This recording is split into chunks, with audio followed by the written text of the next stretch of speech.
Hello दोस्तों, आज इस वीडियो में बात करेंगे एक बहुत ही कॉमन और काफी ज्यादा प्रिस्क्राइब होने वाली मेडिसिन ओमेज 20 के बारे में। इस दवाई को डॉक्टर उन लोगों को प्रिस्क्राइब करते हैं जिनको एसिडिटी, पेट में जलन या फिर खाना खाने के बाद उनको हैवीनेस यानी कि भारीपन लगता है। लेकिन क्या आप जानते हो कि ओमेज का सही यूज क्या है और इसको हर दिन लेना सेफ है या नहीं है?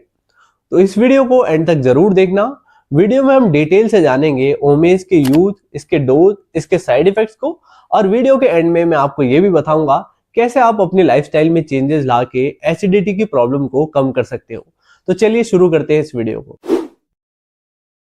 सबसे पहले इस दवाई के कंपोजिशन को जान लेते हैं। तो ओमेज 20 mg का जो मेन इंग्रेडिएंट होता है वो ओमिप्राजोल होता है, जो कि इस दवाई में 20 mg में होता है। ये एक पीपीआई यानी कि प्रोटोन पंप इनहिबिटर क्लास का ड्रग होता है, जिसका काम होता है हमारे स्टमक में, पेट में एक्स्ट्रा एसिड के फॉर्मेशन को रोकना, यानी कि हमारे पेट में एक्स्ट्रा एसिड को बनने से रोकता है ताकि एसिडिटी से होने वाली जलन और अल्सर जो है वो कंट्रोल में रहे।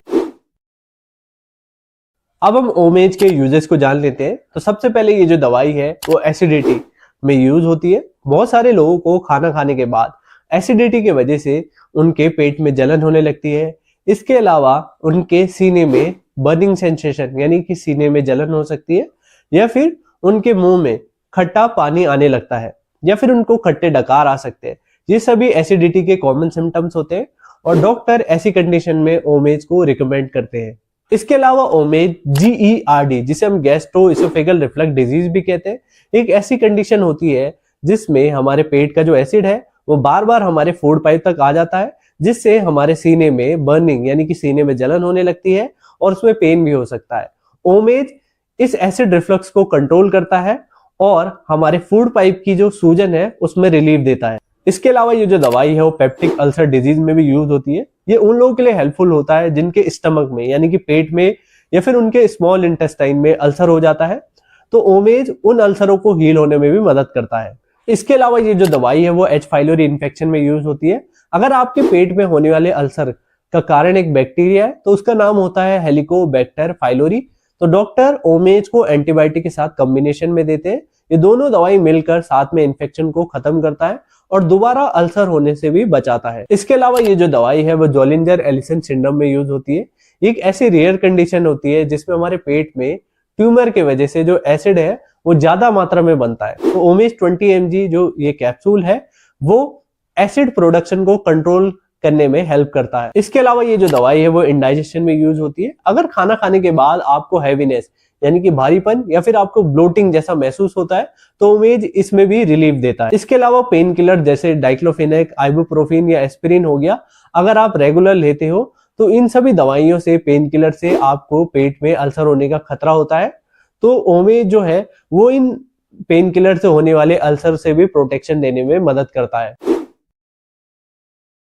अब हम ओमेज की डोज को जान लेते हैं। तो नॉर्मली डॉक्टर इसे एक कैप्सूल सुबह खाली पेट खाने को कहते हैं। आपको इस दवाई को पानी के साथ घूंट लेना होता है, इसको चबाइए तोड़िए नहीं। इस दवाई को खाली पेट लेना इंपॉर्टेंट होता है। अगर आप इस दवाई को खाना खाने के बाद लेते हो तो इससे जो इसका इफेक्ट है वो कम हो सकता है।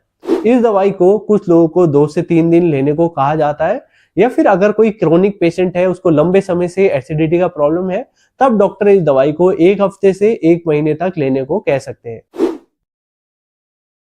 अब हम ओमेज के साइड इफेक्ट्स को जान लेते हैं। तो ओमेज टैबलेट से आपको हेडेक यानी कि सर दर्द हो सकता है या फिर डिजीनेस हो सकती है।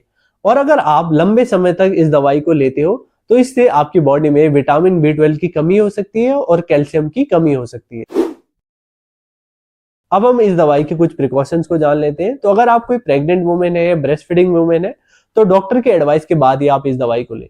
इसके अलावा अगर आपकी कोई और दवाइयां चल रही है जैसे कि ब्लड थिनर या एंटी फंगल या एंटीबायोटिक, तो एक बार डॉक्टर को आप जरूर बता लें। आप इस दवाई को सेल्फ मेडिकेशन ना करें। इस दवाई को आप डॉक्टर के एडवाइस के बाद ही लें। और लंबे समय तक अगर आप इस दवाई को लेते हो तो इससे आपकी बोन्स वीक हो सकती है, स्पेशली अगर आप कोई ओल्ड एज पर्सन हो तो। अब हम जानते हैं कि कैसे लाइफस्टाइल में चेंजेस करके हम एसिडिटी की प्रॉब्लम को कम कर सकते हैं। सबसे पहले तो आप स्पाइसी और ऑयली खाना कम कर दीजिए। इसके अलावा कैफीन हो गया, अल्कोहल हो गया, स्मोकिंग को अवॉइड करें। एकदम हैवी मील के बाद आप तुरंत ना सोएं और अपना जो खाना है उसको एकदम टाइम पर खाएं। और साथ ही साथ आप स्ट्रेस कम लें, यानी कि टेंशन, तनाव कम लें। तो ये था मेरा detail video Omesh 20 mg capsule के ऊपर। उम्मीद करता हूँ वीडियो आपको पसंद आया होगा। मेरी ऐसी ही और इन्फॉर्मेटिव वीडियोस के लिए मेरे चैनल को सब्सक्राइब करें और बेल आइकन को भी दबा दें ताकि आपको मेरी आने वाली वीडियोस का नोटिफिकेशन मिलता रहे। धन्यवाद।